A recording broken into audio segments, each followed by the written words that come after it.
من خودم باز ҷавонтар ҳис кардам. 3000 ба ҳар як хоҷагӣ даромад мешавад. ҷаноб, من шуморо барои он дӯст медорам. ана бароям ям худои таоло умрта дароз када. Ташаккур. раҳмати калом барои фарзандои анавхе ба нанг ба ору ба номуси тарбия кардагӣ. ассалому алайкум. асоғбатори сулҳу ваҳдати миллӣ. ва алайкум ассалом. пешвои миллат, президенти ҷумҳурии тоҷикистон муҳтарам эмомалӣ раҳмон.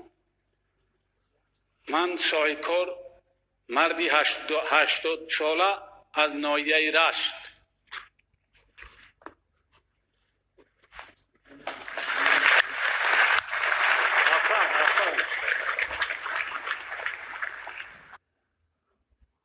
شما چی طوره که سفری کاریتون به ناحیه رشت بود؟ خیلی درباره من کارهای من خودت دیدید، آموخته. وقتی که ما رو با قصر ملت دعوت کردن، ما با قصر ملت اومدیم. خوشبختانه من در سن 80 سالگی هم به شما واخوردم. وقتی که ما رو در سن 80 سالگی با مدال شایسته خدمت شایسته تاجیکستان سرفراز گردانیده، من خودم باز ҷавонтар ҳис کردم.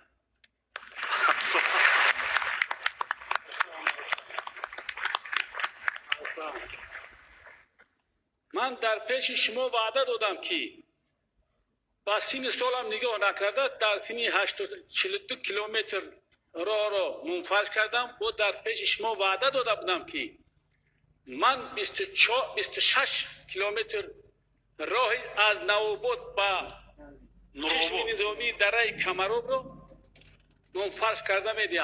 حاضر 14 کیلومترش ممفرش کرده. کمتر همین باران ها ما را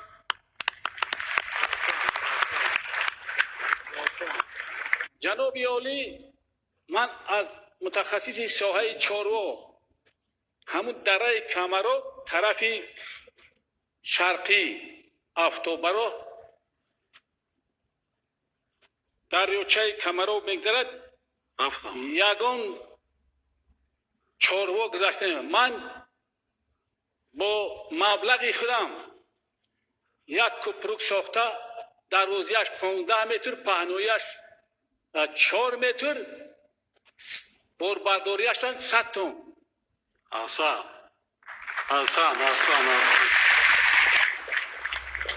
من برای مردم چارودار برای مسئله آذوقه‌واری صدها گکتر چراگاه تابستانه آماده کردم و 150 گونه از همون کپری که من گذاشته گیاهای شفابخش رو میچینند. خوچ، شفاونیکش میگن.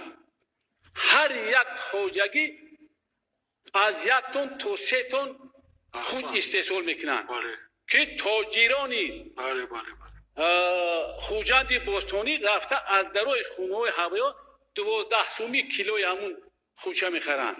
من به هر یک خوجگی حساب کردم، همینه که گیاهای شفابخش میکنند با سال تقسیم کردم. 3000 به هر یک خوجگی درآمد میشود.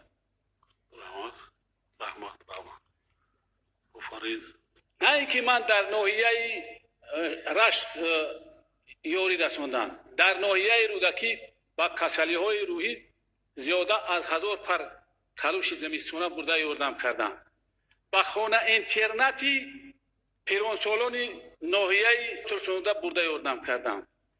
با از بس که من خودم یتیم کلان شدم، جناب من شما رو برای آن دوست می‌دارم که شما به کدام ناحیه که سفر کنید اول از احوال یتیمان و بیچارگان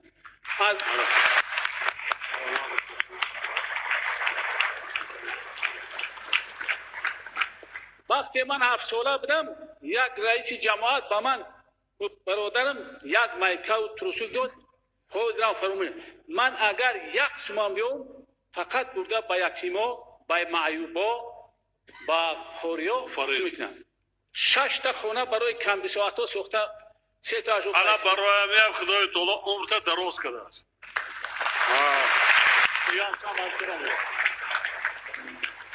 фарзандони ман гарчанде берун аз марзи ҷумҳурӣ зиндагиам кунанд, вайҳо доим дар ободию созандагии ватан кӯшиш карданд. мо бо ҳамроҳии фарзандон иқдом гирифтем ки масъалаи ҳадафи чорум ин аст ки саноатикунонии хоҷагии халқ мо иқдом гирифтем ки агар ба мо дар ҳамин ноҳияҳои пахтакор агар замин диҳанд на кам аз 15 гектар як фабрикаи насоҷӣ, ресандагӣ ва бофандагӣ ва дузандагӣ месозем бо ҳамроҳии фарзандонам. Аҳсан. Фарзандота салом бигӯям. Аҳсан. Ман хизматҳои шуморо тамоми сафарҳое ки ба шаҳру ноҳияҳои мамлакат рафтам дар бораи хизматҳои беназири шумо гап задам. На ҳар як мард, на ҳар як инсон дар ин синни сол ин хел корҳои хайру савоба мекунад. ҳаламу ятиморо, маъюборо вай кардид, хоб дуои неки анамо мустаҷоб мешавад. ташаккур. раҳмати калом барои фарзандои анахел ба нанг, ба ору ба номуси тарбия кардагӣ. ташаккур ҷаноби олӣ. Раҳмат.